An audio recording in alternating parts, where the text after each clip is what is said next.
Seorang warga Singapura melaporkan Garena, perusahaan pengembang game online, ke Biro Investigasi Praktik Korupsi Singapura. Garena dilaporkan oleh Septian Hartono atas dugaan keterlibatan penyediaan jet pribadi yang diklaim dipakai oleh Kaisang Pangarep dan Erina Gudono ke Amerika Serikat. Sementara KPK akan meminta klarifikasi pada Kaisang terkait dugaan gratifikasi lewat penggunaan jet pribadi.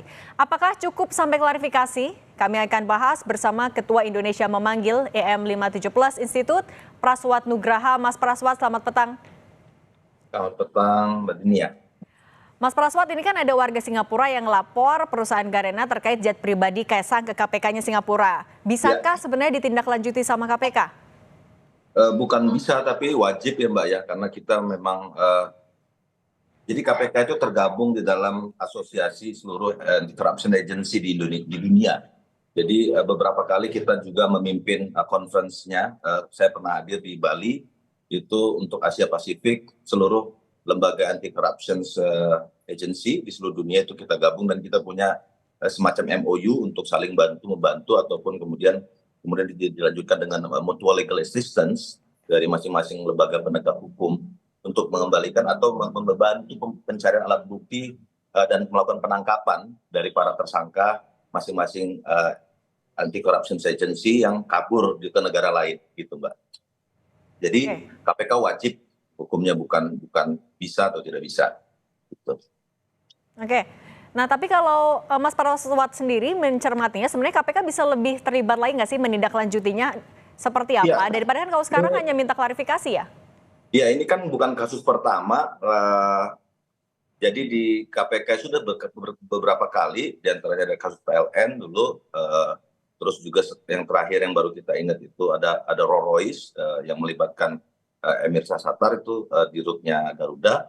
Itu juga awal kasusnya itu berawal dari Serious Fraud Office-nya London, itu kemudian mengirimkan surat notis ke kita bahwa ada ditemukan satu perkara perusahaan di London, Rolls Royce, itu memberikan beberapa fasilitas atau uang, baik berupa uang ataupun barang ke para pejabat di Indonesia. Lalu kemudian KPK menindaklanjuti, melakukan proses penyelidikan, akhirnya terbongkarlah kasus korupsinya Garuda. Nah, ini bisa sangat bisa juga menjadi satu kasus baru lagi jika kemudian tadi ada rekan dari warga Singapura ya, Mbak ya, kalau nggak salah itu melaporkan ke CPIB Garena, salah satu perusahaan miliknya Ganye, itu yang juga memiliki Shopee yang ada di kemarin sudah dilaporkan oleh teman-teman dari Maki, Bang Boyamin, itu ada satu MOU, artinya ada satu kerjasama dari pihak Shopee ke Wali Kota Solo, yaitu kakak kandungnya Kaisang. Nah, jadi ada hal yang menarik. Sebenarnya fasilitas ataupun pemberian yang dimaksudkan pasal 12B besar itu tidak hanya kepada dirinya tapi juga kepada keluarganya, dan itu sudah berapa kali juga KPK sudah melakukan hal yang sama. Jadi tidak bisa kemudian seorang pejabat negara itu menyangkal pemberian yang dimaksud gratifikasi tersebut ataupun suap itu dijawab dengan bahwa oh itu kan bukan saya tapi kepada adik saya, kepada kakak saya, atau kepada orang tua saya. Karena memang naturnya gratifikasi itu tidak pernah langsung kepada si penerima pemberiannya. Bahkan kadang-kadang pemberiannya kepada ajudan, kepada supir, jadi lebih jauh lagi dari keluarga bahkan. Apalagi ini langsung ke keluarga kandung, tentu saja jika kemudian KPK bisa membuktikan atau kemudian CPIB, ini karena ada dua lembaga penegak hukum Mbak di dunia ya yang sekarang sedang bekerja, kita harapkan segera mendapatkan alat bukti yang cukup sehingga kasus ini bisa membuat terang dan tidak menjadi polemik di masyarakat. Karena kalau ini kemudian terus-terusan seperti ini, dan apalagi kalau pemberian fasilitas baik uang maupun barang ini kemudian dianggap hal yang wajar asal kepada keluarga, maka mau jadi apa Indonesia ini? Bayangin aja Mbak, kalau misalnya presiden ataupun menteri asal nggak ngasih ke menterinya atau nggak ngasih ke sosok presidennya, tapi ngasih ke anaknya, ngasih ke istrinya, ngasih ke kakaknya, keluarganya, itu tidak apa-apa. Hmm. Oke, Mas Ini Praswa, tapi dengan sudah adanya laporan semua di... nih seluruh Indonesia gitu loh. Apalagi dengan alasan misalnya sudah ganti kakak. Ini Oke. suatu yang lebih nggak masuk di akal dan nggak logis. Hmm. Mas Praswa, Karena tapi dengan sudah adanya laporan di Singapura, kemudian juga Maki sudah melaporkan ke ya KPK, seberapa aktif KPK saat ini bisa terlibat dalam mengungkap adanya dugaan gratifikasi jet pribadi ini, Mas? harusnya secara aktif dia langsung melakukan klarifikasi seperti kata Pak Alek bahwa ini masih masuk di dalam kalau direktorat gratifikasi memang di dalam kedeputian pencegahan ya Mbak ya. Jadi belum masuk ke penindakan betul, tapi nanti gratifikasi akan kemudian mengklarifikasi jika tidak dilaporkan selama 1 bulan maka itu akan otomatis menjadi suap. Itu sebagaimana yang diatur di dalam pasal 12B besar.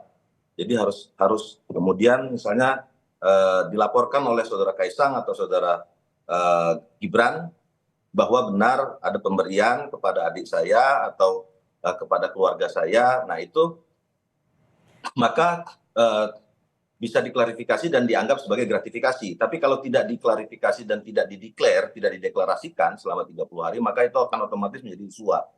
Ya, pasalnya akan berubah tuh, jadi dari 12B besar ke 12A kecil dan B kecil.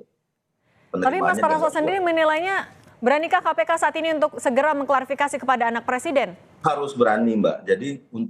Jadi KPK kan dia kan sebenarnya sebagai pelaksana undang-undang ya, Mbak. Jadi dia tidak punya opsi untuk tidak berani karena dia hanya pelaksana undang-undang dan memang tugas dan sumpah jabatannya seperti itu. Jadi tidak ada pilihan jika kemudian KPK tidak melaksanakannya maka dia sudah melanggar sumpah jabatannya untuk melaksanakan penegakan hukum setegak-tegaknya dan seluruh-seluruhnya. Itu Mbak. Oke, dan artinya juga dengan sudah ada pelajaran dari kasusnya Emir Syahsatar, ada kasus dari luar negeri yang ditindaklanjuti oleh Betul. KPK. Artinya ini seharusnya KPK juga bisa bertindak sama ya, secara cepat melakukan hal yang sama. Harusnya seperti itu Mbak, karena ini sudah bukan perkara yang pertama, tapi sudah jadi presiden yang berkali-kali dan kita juga sesama lembaga penegak hukum juga sudah sering bekerja sama teman-teman di SPRA misalnya Malaysia dengan Tan Sri Abu Qasim, terus dengan CPIB, ada beberapa kali kita juga nangkep orang di Malaysia, di Singapura dan lain-lain. Jadi memang sudah jadi satu konsensus bersama jika ada lembaga penegak hukum anti korupsi yang melaksanakan investigasi, maka kita juga akan ikut melaksanakan investigasi bersamaan. Oke, keberanian KPK ini ditunggu sama-sama. Terima kasih Mas Ya, Praswat Nugraha sudah berbagi di Kompas Petang. Sehat selalu terima Mas. kasih.